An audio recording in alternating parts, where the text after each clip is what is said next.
साथियों, हमारे वीडियोस को लगातार देखने के लिए, पसंद करने के लिए, शेयर करने के लिए बहुत बहुत शुक्रिया। और मैं शिव कुमार सिंह और मेरी टीम गूंज लाइव न्यूज़ की टीम आप लोग की कई दिल से शुक्रगुजार हैं। आप लोग हमारे वीडियोस को देख रहे हैं, पसंद कर रहे हैं, साथ के साथ आप लोग के कमेंट्स आ रहे हैं और हम लोग को अलग अलग तरीके के आप लोग सुझाव दे रहे हैं। इसी प्रकार से आप देते रहिए। साथ के साथ हमारे यूट्यूब न्यूज़ चैनल को, गूंज लाइव न्यूज़ को सब्सक्राइब करिए, ज़्यादा से ज़्यादा सब्सक्राइब कराइए, क्योंकि हमारा मकसद आम जनता के बीच में एक सही पत्रकारिता लेके आना है। मकसद ये है कि अंदर की खबरें आप लोग तक लेकर के आएँ। रोज़ डेली का वीडियोस वगैरह हम लोग नहीं दे पाते, लेकिन मकसद यही रहता है जो वीडियो रहे वो अच्छा रहे, काम का रहे, अंदर की खबरें रहे, क्योंकि रोज़ का न्यूज़ का मसाला आप लोग अलग अलग चैनल्स में या news channels, main stream media जो है उसमें देख लेते हैं। हम लोग का मकसद ये रहता है कि अंदर की खबरें जो नहीं आ पाती वो खबरें आप लोगों के सामने हम लेके आएँ। और जब आप हमें लाइक और शेयर करते हैं, सब्सक्राइब करते हैं, तो हमें ताकत मिलती है। तो आज का जो वीडियो है, आज का वीडियो स्पेशल है क्योंकि विश्व पटल से मैं खबर लेके आप लोग के लिए आया हूँ। खबर आपने भी सुनी होगी, लेकिन सबसे पहले आप कुछ इमेजिन करिए साथियों। कभी आपने ये चीज़ सोची है कि आपका देश 1947 में आज़ाद होता है और आज़ादी के 75 सालों में कभी भारत में ऐसा हुआ होता, 75 सालों में कभी कोई किसी भी सरकार को पूर्ण बहुमत मिला ही नहीं होता, और 75 साल में कम से कम 100-150 बार आप लोग या फिर उससे ज़्यादा बार आप लोग चुनाव का मुंह देखे होते। भारत क्या, शायद विश्व के कोई भी देश में ऐसा नहीं होता, ना हुआ है। 1-2 बार 3 बार ऐसा कहीं कहीं देश में हो जाता है, मगर हमारे विश्व में एक देश ऐसा है जो हर बार यही चीज़ वहाँ रिपीट होती है। हाँ साथियों, मैं बात करने जा रहा हूँ इज़राइल की। इज़राइल को आज़ाद हुए 74 साल हो गए। सन 1948 में भारत के आज़ाद होने के 1 साल बाद वहाँ पर सरकार पहली बनी थी। 1948 से आज 2022 तक के इतिहास में ऐसा कभी भी नहीं हुआ कि वहाँ पर पूर्ण बहुमत से कोई सरकार आई हो। पूर्ण बहुमत का मुँह कभी देखा नहीं। हालांकि वहाँ पर कई सालों से लगातार दक्षिणपंथी सरकार और रही, उनके प्रधानमंत्री रहे, लेकिन पिछले 3 सालों में तो हद हो गई है। पिछले 3 सालों में 5वीं बार वहाँ पर चुनाव होने जा रहा है। अब ये ऐसा क्यों हो रहा है, ये मैं आपको बताता हूँ। दरअसल 20 जून की रात्रि को वहाँ की राजधानी, इज़राइल की राजधानी जेरूसलम में वहाँ के जो प्रधानमंत्री है, वर्तमान जो प्रधानमंत्री थे, नफ्ताली बेनेट, उन्होंने प्रेस कॉन्फ्रेंस करी। हलचल तेज होती है। प्रेस कॉन्फ्रेंस में आते हैं और वो कहते हैं कि हमारी सरकार अब अल्पमत में आ गई है। उनकी जो सरकार थी, उन्होंने 8 दलों के साथ में गठबंधन किया था। ये जो 8 दल थे, ये Yesh Atid, Yamina, blue and white, labour party, Raam party, new hope, Israel वितेंद्र, इस तरह की पार्टियां थी। 8 दल थे। ये 8 दल जो थे, सबके अपने अलग अलग महत्वाकांक्षा थी, सबकी अलग अलग वो थी। और 2021 मतलब अभी 1 साल हुआ है, करीब 1 साल पहले की बात है। 2021 मार्च में जब वहाँ सरकार बनती है, तो उन 8 दलों के बीच में जो आपस में जो डील होती है वो ये होती है कि पहले 2.5 साल, सितंबर 2023 तक, मतलब अभी मार्च 2021 से सितंबर 2023 तक बेनेट वहाँ के प्रधानमंत्री रहेंगे, और फिर नवंबर 2025 तक लेपेड वहाँ के प्रधानमंत्री रहेंगे, मतलब रहते। अब तो वहाँ के गवर्नमेंट गिर गई और अल्पमत में आ गई है, और वहाँ पर चुनाव आगामी बताया जा रहा है अक्टूबर-नवंबर फिर होने जा रहा है। दरअसल ऐसा क्यों हो रहा है, उसके पीछे रीज़न है। आप खुद सोचिए, कभी इंडिया में ऐसा हो, Bharatiya Janata party, left, CPI, CPM, मार्क्सवादी, और ओवैसी, AIMMI, ये तीनों एक साथ मिलकर के सरकार बनाए। तो जिनका सबका सिद्धांत अलग अलग हो और मिल करके बहुमत से ये सरकार बनाए। आपको लगता है ऐसी ही सरकार 5 साल कभी टिकेगी? चांस ही नहीं। ऐसे ही कुछ वहाँ पर हुआ था। वहाँ पर लेफ्ट विंग साथ के साथ राइट दक्षिणपंथी पार्टियाँ, लेफ्ट विंग और कट्टर मुस्लिम पार्टी, अरब की पार्टी थी वहाँ की, तीनों मिल करके सरकार बनाए थे। तो वहाँ के जो स्पेशलिस्ट थे उनका यही कहना था, शुरुआत से चेता रहे थे कि ये ज़्यादा दिन चलने वाली नहीं है। हालांकि 2019 फिर 2020 2021 2022 सब में चुनाव हुआ है। आपको एक आंकड़ा दे रहा हूँ, 2019 में 2 बार चुनाव होता है वहाँ। मार्च 2020 में 1 बार चुनाव हुआ, फिर मार्च 2021 में अभी जो सरकार चल रही थी वो हुआ था। अब 2022 अक्टूबर में, नवंबर में चुनाव होगा। तो 3 साल में पाँचवीं दफ़े वहाँ चुनाव होने जा रहा है। अब इस सारे ये जो दल हैं जो साथ आए थे, इनके बारे में थोड़ा सा मैं आप डिटेल जान लीजिए, ऐसा क्यों हुआ इसके बारे में आपको उसके बाद समझ में आएगा। यामिना दल ये एक दक्षिणपंथी दल है जो इज़राइल की यहूदी और धार्मिक विरासत का संरक्षण करती है। मतलब राइट विंग इसको बोल सकते हैं।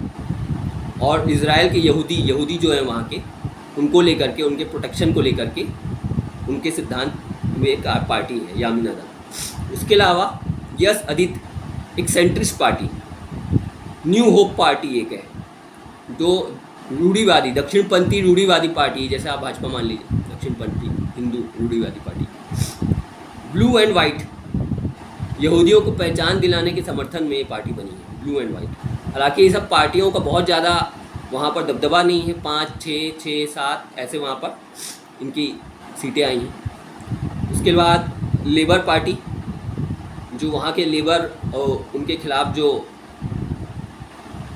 लेबर के खिलाफ जो शोषण होता है उसके लिए जो लड़ती हैं, वो एक पार्टी थी।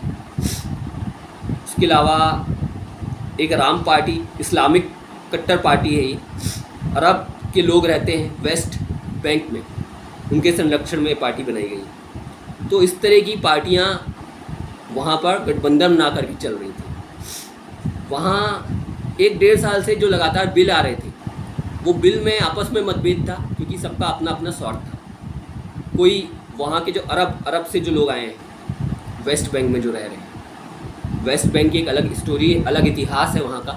इसके बारे में फिर एक वीडियो आप लोग के सामने मैं लेके आऊँगा। तो उसको लेकर के मतभेद था और एक बिल आया जिसमें वेस्ट बैंक में रहने वाले जो वहाँ के अरब थे, मतलब वहाँ के बोल सकते हैं, वहाँ अरब देश से जो आकर के वहाँ जो बसे थे, उनके खिलाफ वो बिल था। जिसकी वजह से पहले वहाँ के एक सांसद नीर ऑर्बन, उन्होंने गठबंधन छोड़ा। उनके पास टोटल 61, सरकार के पास 61 सीटें थी। उन्होंने उनके छोड़ते ही पहले ही अल्पमत में आ गया था। मतलब ये अप्रैल की घटना है, 4 अप्रैल को। उसके बाद उनके छोड़ते ही अल्पमत में पहले ही सरकार आ चुकी थी। उसके बाद फिर उन्होंने कोशिश किया और फिर वेस्ट बैंक का ये बिल आया है, जिसके चलते जो वहाँ के कट्टर अरब वाले थे वो नाराज़ हो गए पार्टी वाले, उन्होंने पार्टी छोड़ दी। जिसके चलते पहले कोशिश की गई कि सब एकजुट वापस हो सकें, बातचीत चली, बात नहीं बनी। फिर 20 जून को प्रेस कॉन्फ्रेंस करके वहाँ के जो प्रधानमंत्री थे नफ्ताली बेनेट, उन्होंने बताया कि अब हम अल्पमत में आ गए हैं और चुनाव फिर से आगामी समय में होने जा रहा है। इसके अलावा जो वहाँ की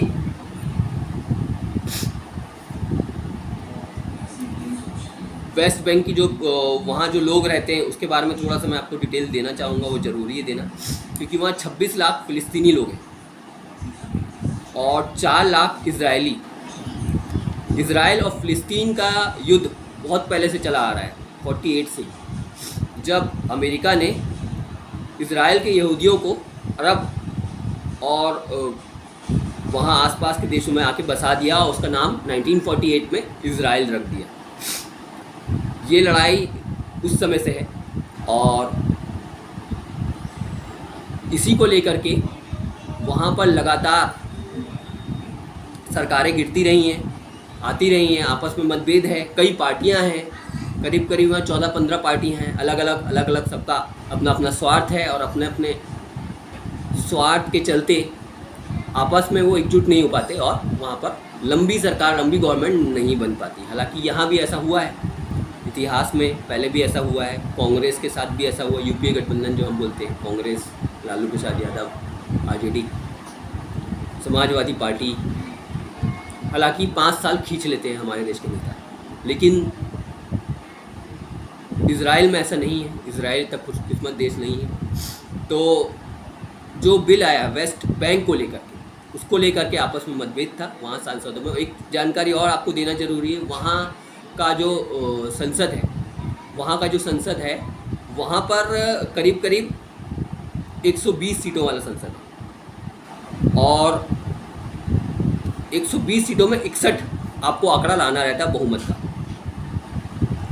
तो ये आंकड़ा ना छू पाने की वजह से वहाँ पर सरकार अभी अल्पमत में आ गई है, 60 से कम हो गया है वहाँ, करीब करीब 51-52। अच्छा, एक उसके बाद फिर सर्वे होता है, सर्वे अभी नया सर्वे हुआ, नए सर्वे के अनुसार वहाँ की जो मेन पार्टी रही है काफ़ी साल तक, वहाँ प्रधानमंत्री रहे हैं लिक्विड पार्टी के बेंजामिन, जो काफ़ी साल राज करे, 2009 से अभी 2020 तक 11-12 साल करीब रहे हैं। फिर उनके ऊपर भ्रष्टाचार का आरोप लगा, जिसकी वजह से उनकी सीटें कम हो गई। पिछली बार करीब उनको 36 सीटें मिली थी, सबसे बड़ी पार्टी वही थी 36 सीटों वाली।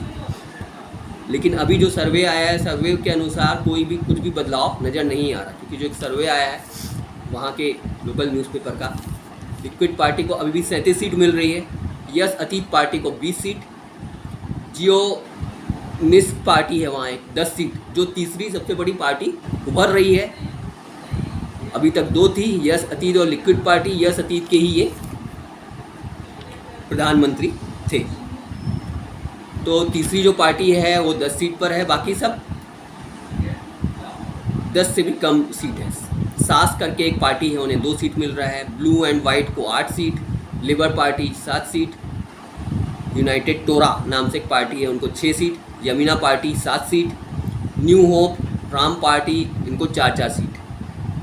तो इस तरीके से वहाँ का स्ट्रक्चर अभी भी आने वाले चुनाव में वही दिख रहा है, वही सर्वे दिख रहे हैं और मुश्किल है, वहाँ अभी भी बहुमत में सरकार आएगी। इजराइल को शायद कुछ सालों और इसी तरीके से गिरते पड़ते सरकार चलाना पड़ेगा। तो आज जो न्यूज़ थी वो इजराइल को लेकर के थी, इजराइल में जो घटनाक्रम चल रहा है।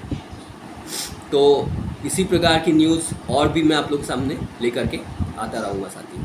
और जो मैंने आपको बताया वेस्ट बैंक, वहाँ का जो इतिहास है, वेस्ट बैंक की क्या लड़ाई है, इजराइल और फिलिस्तीन की क्या लड़ाई है, इसका भी हिस्ट्री पर एक वीडियो मैं आपको सामने लेकर के आऊँगा जल्दी। तो अभी के लिए मैं शिव कुमार सिंह, गुंज लाइव न्यूज़ में मुझे इजाज़त दीजिए। नमस्कार दोस्तों।